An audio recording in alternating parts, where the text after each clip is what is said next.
Hello everybody, this is John Fenn. SupernaturalHouseChurch.org is the website if you want to contact me. And here talking about part 2, what the Lord taught me about prayer. And you recall for part 1, it was a visitation with the Lord where my eyes were wide open and suddenly I saw the Lord come to me and he said he wanted to teach me some things about prayer, and then suddenly it was he and I in the Spirit. And this is a continuation of that. The first part had to do with how oftentimes the provision for the Lord, the answered prayer, lies on the other side of a difficult decision, of the most uncomfortable decision, about the step of faith decision. And this one is a little different. He shifted the focus to talk about how it's really the Father's will. It's really all about the Father.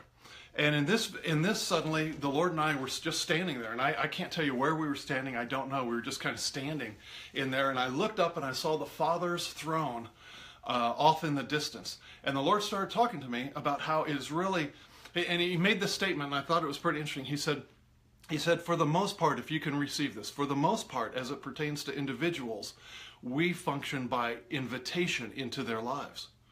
And that caused me to think for a minute, because I always thought of God, the Father, he's sovereign. Why doesn't he just do this or that or with anybody like that? And he caused me to think a little bit when he said, as it pertains to individuals, for the most part, they function by invitation. And I asked for an example of that. And he said, what you call the Lord's Prayer. He said, have you not read? He says that the focus is that the Father's will be done on earth as it is in heaven. He said the Father has many things to do, many things that he wants done. And then he shifted gears and he said this. He said, do you think it is coincidence that those ambulances come by you and that you pray for them? He said many times, you and many others who pray for those people in ambulances, and when the fire trucks, when they go by, he said many of those people in those ambulances don't have anyone praying for them. And he said by you asking for prayer for that person in that ambulance, you are making a legal transaction where the Father can enter their lives.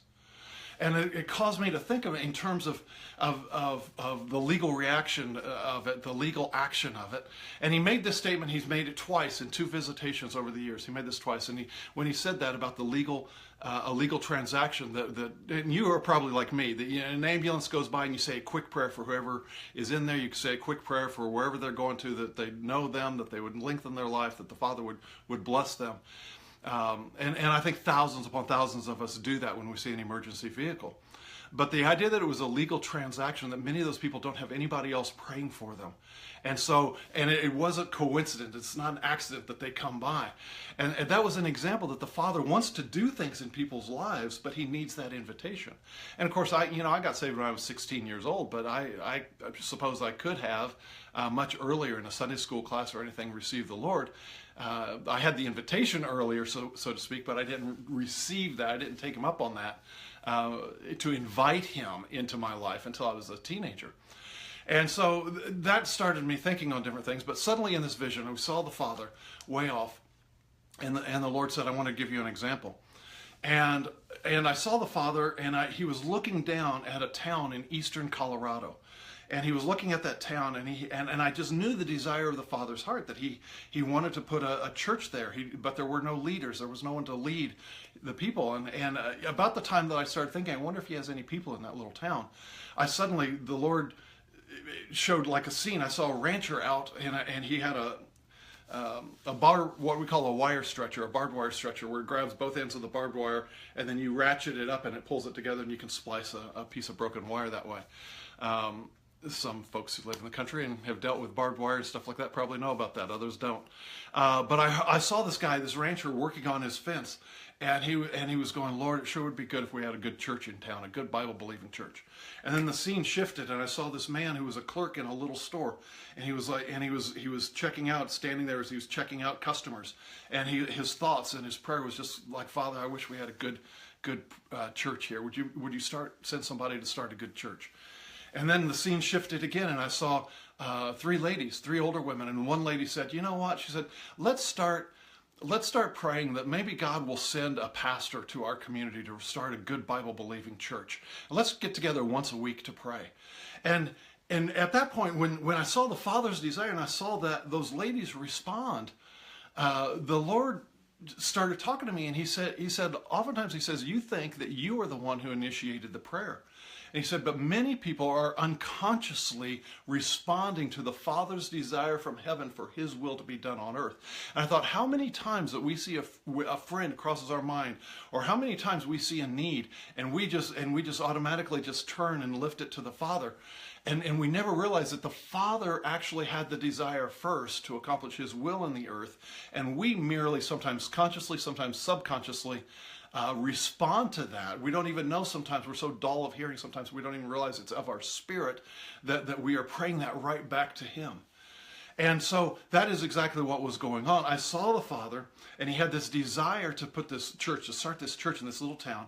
I saw these ladies praying, and I saw their desires, their prayers come up to the Father. And once they came up to the Father, that made a legal transaction. The Lord said this. I started to say this, but I got sidetracked. He said it 2 times. He said, the Father and I will not be judged on the last day. He said, on the last day, the Father and I will not be judged. He said, all things will be revealed, and all things will reveal that we have been faithful. And I thought that was an interesting statement. But when that went back to the Father, it's like it gave him license to operate in the earth. Then I saw him look down at a Bible school, and I saw a man in Bible school. And I saw over the course, in a flash of time, in just a little bit of time, the Lord showed me 2 years of his life struggling for finances. He and his wife sitting down at the table and struggling through finances. And then him praying, coming near graduation in the springtime, and praying about what they should do, where should they go. He just knew he was called to be a pastor. And I saw a scene of him looking through this file and everything about a letter in this.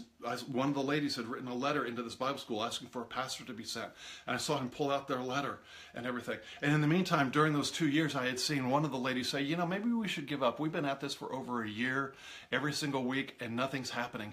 And it made me aware that the Father, as soon as we pray something, the Father starts working on it.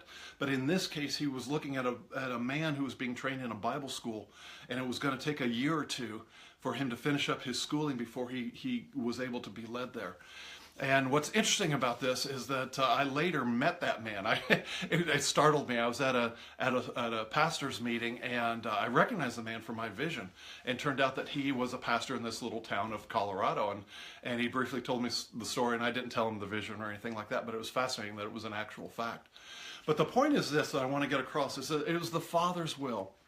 And I invite you to invite the Father conversationally into your life. You don't realize that many times, whether it be that ambulance that's racing by, or that fire truck, or that emergency vehicle, that state trooper, that highway patrolman, whatever the case is, the sheriff and the police officer, you just lift a prayer for them. It's not a coincidence that the Father really has so much desire to put into this earth. And it's not so much a matter of us. We get all caught up in I need to hear God's voice, I need to do all this, and that's all part of it, I understand. But oftentimes, the Lord moves from the vague to the specific, and you have to respond to the vague before you get to the specific. And if you don't respond to the vague, you'll never hear the specific.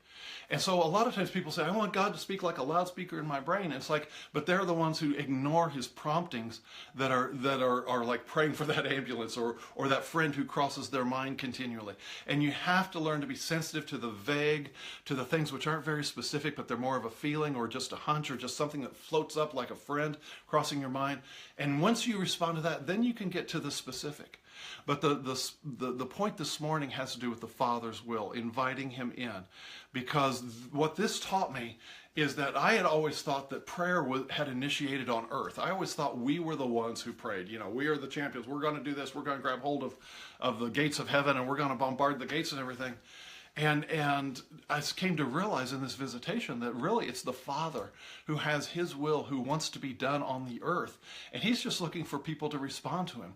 But he's not going to do it with a flash and a bang and a neon sign that says, hey, this is your Father. I've got stuff I want to be done on the earth. He's going to do it in subtle ways, things that happen across your path, and you just respond to him. So find ways to be thankful, whether it be starting out the day and thankful for for a beautiful sunrise, or whatever the case may be, or the coincidence that happens to come in your way, or the favor that you find with a clerk or with a bureaucrat or something like that. But you find ways to be thankful, and then you pray for that person. You know, Jesus said in Matthew 5:44, he said to pray for those who use you, to bless those who use you, to pray for those who persecute you. And therefore you're like your Father who's in heaven. And to be mature in that love, who treats all people equally. And that's the key right there, is to walk in love and to lift up that prayer for the person. You don't know, maybe they have no one praying for them. Maybe you are the only person who has ever prayed for them. And so by doing so, you're asking the Father, and you're giving him legal right to enter into their life in that area and to help them and bless them. All right, I'm done for the day. We'll see you next week. Another visitation, some other things the Lord has taught me on some other things. But God bless for today. Bye-bye.